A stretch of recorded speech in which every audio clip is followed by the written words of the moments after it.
Good morning, this is Iceman John Bailey. I want to do another video on the new Lift X 29.5. I wasn't even going to do a video on this particular bow until I decide to shoot it. I'm very impressed with this bow. I love the RPD Arc 7 limbs and the new riser setup, and also this bow is the best shooting bow I've ever shot with Mathews. I shot the Lift. I had a 29.5 Lift, and now I'm shooting the X. But when I shot the Lift 29.5 last year, it shot really good. But when I picked up this X and shot it, I was blown away, because when you're at full draw and when you shoot it, it pretty much, you don't really have to totally focus on everything, because it seems like the bow helps you shoot, if that makes sense. And that's the only reason why I'm doing a video on this bow, because when I shot the thing, I was like, wow, it just shoots great. It almost assists you in shooting, especially with this new grip. They got a shot sense grip, and you can actually, like I say, you can actually download data into these things if you get the correct setup. But I don't need to do all of that. But I was, like I said, that's the only reason why I'm doing a video on this particular bow, is because it really assists you in shooting. Because when I actually put my sight on and my rest, and I'm using the Maximum Red 350s, I'm shooting 393.5 grains, and a lot of guys think, oh yeah, that's too light. No, like I said, I took those same grain weight arrows to Africa and harvested kudu, two impalas, blessed buck, wildebeest, and a warthog. And I use 100 grain inch and an eighth cut slick trick magnums, 100 grain. So you don't have to shoot 125, 150 grain broadhead to harvest an animal. It's all about shot placement. Anyway, getting back to this bow. Like I said, I have the Ultra Rest Integrate rest on here. I have the HHA Tetra single pin sight from my brother Chris Ham from HHA, my brother in Christ. And I also put on the new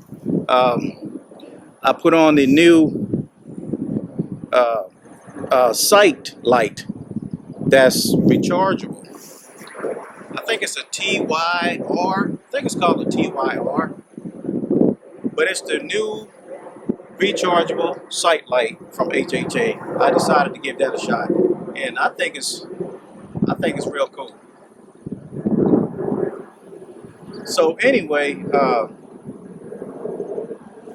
once I set this bow up, and I didn't even really have to do any adjustments, because I took this sight and the rest off of my Lift 29.5 from last year and just slapped it on here and shot.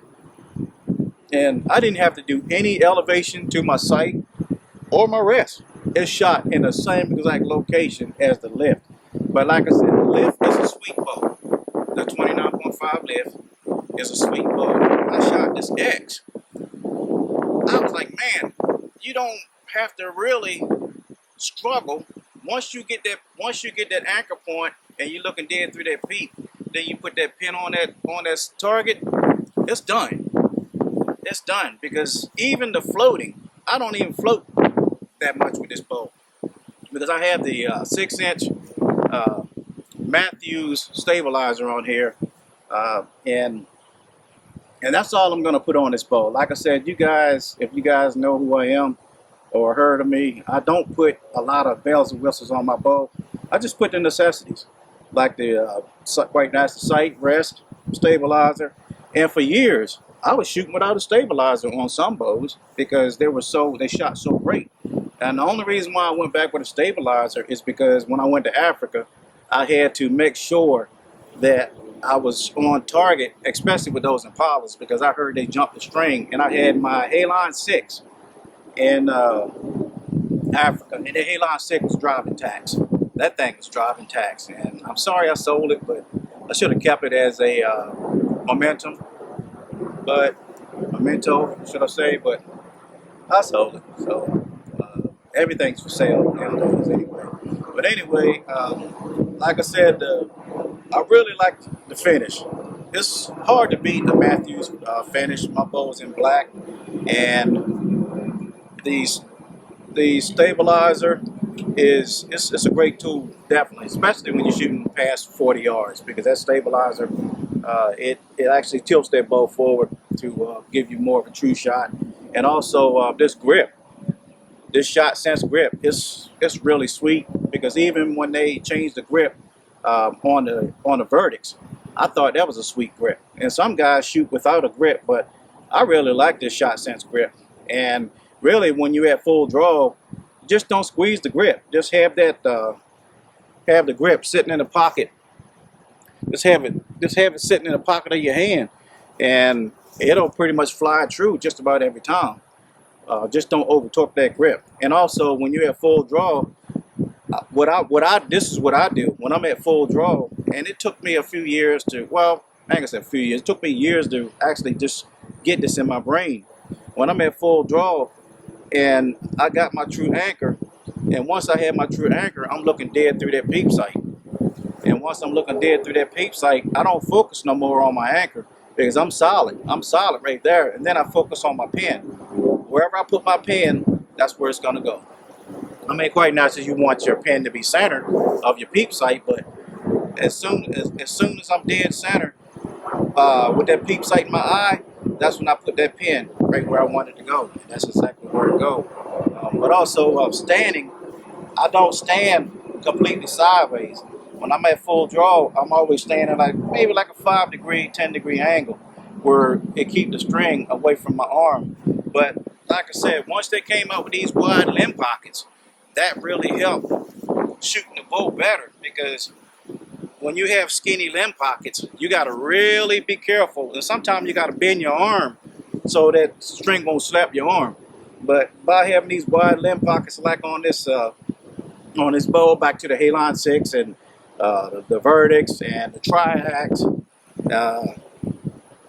it's hard to beat that technology. But I'm used to shooting a 30-inch bow. That's what I'm used to shooting. I shot the triax, and I could not shoot that bow. I just couldn't shoot it. I mean, it's a good bow for other people, but this wasn't for me. I mean, I'm 5'8", but I just like a 30-inch bow. But looking at this bow here, a half-inch difference, you know, you're talking about a 1/4-inch difference on each side, don't really matter. You can't even really tell, because it really, with this long riser, it still, to me, feels like a 30-inch bow. That's what it feels like. But it's a great shooting bow.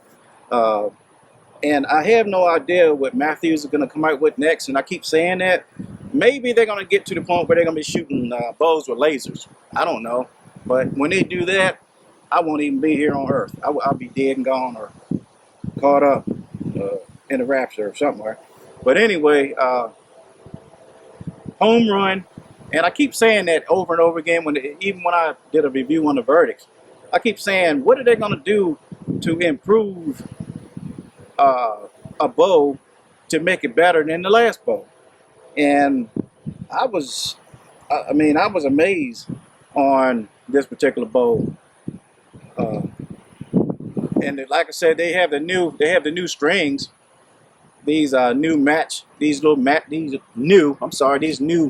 strings that they have out, and they're real nice, because I had to actually twist my string just one time to get my peep to line up, because my peep was off. But anyway, once I got my string, once I twisted the actual string on the cam on the bottom to get the peep to line up, and after I shot, as you can see, that peep, I don't know if you can, there it is. that peep is centered, and that's what you want. You want your peep to stay centered after you shoot, and that'll really help you out, especially during low light conditions. And if you have your peep twisted in low light conditions, it's never going to be consistent. But if you keep that peep in the center of your string when it's not at full draw, that's pretty much where you want. But you always, like I said, always have the same form when you shoot. Don't try to change your form.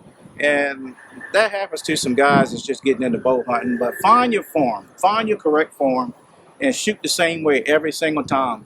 And the main reason why a lot of guys change their form is when they're in a deer stand, when they see that buck, and all of a sudden their brain don't click, and they just draw back and they all kinds of angles and shoot, and then they miss. But you should always focus on your form until it becomes repetition, and that's what I've been doing for years. I've been bow hunting now 42 years. I've been bow hunting for 42 years, ever since I was 16, and it's still fun, especially when you got that shooter in your lane and he's bumping the doe doing a rut, or just quietly coming in, trying to sneak in, and everything lines up with you. And main, this is what I do when I got a shooter that I see coming in, one of the shooters that I'm looking at, and sometime during a rut, you got a shooter that's coming in and you ain't never seen before because he came from miles away behind the doe. So this is what I do. When I got a shooter and I'm standing up, sometimes I have the bow like this, especially if he's coming towards me. I have the bow right in front of my face like this here to actually try to break up my silhouette. And it's been working for me over the years, and I'm watching this buck, and then when he gets closer, I'll just turn the bow and I'll look at everything. I'll look at especially my arm, my sleeve. I always look at that sleeve and make sure it's not in the way, because during the winter months, I got on real thick clothes. So I'll just make sure my stance is good, and I just take little pity pat steps to turn myself in that direction of where that deer is coming from. And then I'll make sure my knock is on my string correctly. And I like to use these True Fire, these True Fire rests. I like to use those. I don't know if you can see it or not. True Fire with that hook. I like to use those. I've been using the saber-tooth, the Scott saber-tooth for years, and I still have it. But I like these hook release, because sometimes when you're in that stand and you actually watching that buck, and your brain, the chemicals in your brain are doing all kinds of strange stuff. That double caliber release, you can actually bump it and it'll click. But this hook release, and then you have to open it back up and then squeeze it on that squeeze it back on your loop. But this hook release, what I normally do, I keep everything behind it. I keep all my fingers behind this hook release, because then I know that my hook release is always ready. So once I see that buck coming, I'll just put the hook on there, and I just put just a little bit of tension on there, and I watch that buck's movement, and I'll talk to myself, and I'll coach myself. I don't care who you are. When you got a 160, 170, 200 inch buck coming into you, you can make a bad shot. You can rush that shot. I'll take a frontal shot. I'll take a 1/4-2 shot. I'll take a 1/4 away shot. I'll take a broadside shot. I'll take I'll take a straightaway shot. If I'm not focused on what I'm doing, so I'll talk to myself. I'll just say, "Calm down, John. Just relax." Then I'll start breathing.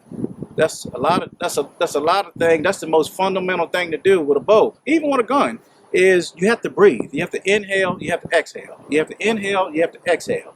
And the more you do that, that'll help calm you down. Give yourself a good shot. I mean, sometimes that deer come in so fast, you ain't got time to do that. But if you see him coming, just get yourself ready. Inhale, exhale. Inhale, exhale. And then also I'll look at trees. I'll look at trees. I'll look at bushes, whatever. And I'll tell myself, okay, if he come down that path right there and get behind that tree, sometime I range it. I mean, I don't use my rangefinder that much because I don't know how I do that, but I can almost range that deer without even having the rangefinder. So, because I shoot targets so much. So anyway, I'll look at that bush, or I'll look at that tree, or I look at that stump, and I say, okay, once you get past that tree, I'm gonna draw my bow. If he's within my shooting distance. I mean, I don't want to shoot a deer past 60 yards. I mean, I like to shoot a deer at 20 yards, 15 yards, 30 yards, but my ideal target is like 20 to 25 yards. That's to me, my perfect shot. But if I have to shoot one out to 40, 50, 60, I will. And I will shoot one out to 70 or 80 if it's just an open area. I will. But I like to get them in as close as I can, if I can. But anyway, I just ran off with some other tips, and hopefully you guys, I can help you on that. But like I said, the cams on this particular X are the same as the other cams. It's a smooth drawing bow, very smooth drawing bow, and it seems like it's already broken in when you get it. But like I said, that's the only reason why I'm doing this video, is because I'm just amazed. I'm amazed with this bow. And also, it's just, it's lightweight too. It's not real heavy. And I was shooting my bow with a stabilizer and a back bar, because I was trying to go out to 80, 90 yards. And when I was at full draw, I would always drop my arm and mess up. So I got away from that, and I just went back to just hunting with my traditional setup. And it's, like I said, it's been really good. But like I said, last year I got in the woods and over in one of my new tracks that I hunted, and I had a buck come in from my left, and I had my lift 29 last year, and first time hunting with the bow. I just got that bow about a week before I went in the woods with it. I shot it like 5 times and then went in the woods with it. So got up in the stand around about 3:30, and around about 4:30, here he comes from the left. It was a funnel to my left, and I heard some rustling probably about an hour before that. And you could kind of tell if it's a buck, especially a mature buck, because mature bucks, they take their time. So this particular buck, he just took his time. It was about a whole hour. He was milling around eating acorns. And all of a sudden, about 4:30, I seen antlers. Here he come. So I couldn't even stand up, because he was actually in an area where I thought he could see me. But even if he couldn't see me, it was 2 does across the creek coming my way. So I had 3 sets of eyes on me, him and 2 other does. So I sat there, and I had my bow like this in my seat. I was sitting down. So, and I had my glasses on, because round about 5 o'clock, I mean, being 58, and some of you guys can understand that, round about 5 o'clock, my eyes started getting a little blurry in the evening. So I started wearing my glasses, and that helped me a lot. And I'm very skittish on wearing glasses while I hunt, because I've never done it before. But I've had harvest one buck in 2019 like that. But anyway, he kept coming. We walked like 3 steps to stop. You know how they do. And so I really want to stand up, but I can't. And he finally went in with around about 22 yards right in front of me. But it was, every time he pick his head up, because he was eating these acorns, and every time he pick his head up, he looked in my direction. And I was like, oh man. So I'm sitting there, and I'm thinking, okay, just turn to the left and put your head down so I can stand up. So he finally did that about 3 or 4 minutes later. So I stood up, and matter of fact, I'm sorry, I didn't have my bow. My bow was on the hanger, and I stood up and just kind of turned my body, but I kept my head on this deer. because I didn't want him to turn and look while I had my head turned. So I try to always keep my eye on the animal when I'm actually grabbing for something, because you never know what they're going to do. Because they'll turn on a dime real quick and see you. But anyway, I finally got the bow, and I had the bow in front of me because I couldn't draw the bow because he's like 22 yards away from me, just standing there, eating and just minding his own business and watching those does as well. So I finally was able to turn my bow like this here, and I put my release on, and I waited for him to turn just a little bit more. So I drew back, anchored in, hit the release. But I always put that pin, when I put the pin on that deer, I always put it like 1 inch above that knuckle on the shoulder. I always do that, because if he drop, I'm gonna get a double lung. If he don't drop, I'm gonna get a heart shot. So when I hit that release, and like I said, this is the lift 29.5. This is not the X that I was hunting with. So I hit that release. He never even dropped, and when the arrow got at him, he still didn't drop. And I hit exactly 1 inch above that knuckle, so I got a heart shot. He ran like 25 yards. I watched him on top of a small hill. He stopped, did his little rock, fell over. And I was like, man, that's the first bow that I've ever shot that the deer never reacted to when I hit the release. So that let me know that that lift 29.5 was super, super quiet. I was like, man, that blew my mind. And that's why I said, I don't know if Mathews are gonna come out with something better than that until I bought the X and shot it. And I was like, man, this bow is phenomenal. And I don't talk about a bow if I don't like it too much. I just won't say anything. I just, in most cases, I won't even buy it. But like I said, getting back to the finish, super finish, great, just overall great bow. And I still like that 6-inch brace height and 29.5 inches axle to axle. You just can't beat this thing, man, because it's a great tree stand bow, great ground blind bow, great ground bow, just wherever, standing wherever you are. But it has a lot of maneuverability when you're in that stand, when you have to turn, make an awkward shot. But I'm done rambling. I'm just amazed. I'm blown away by this bow. It's real sweet. It's just real sweet.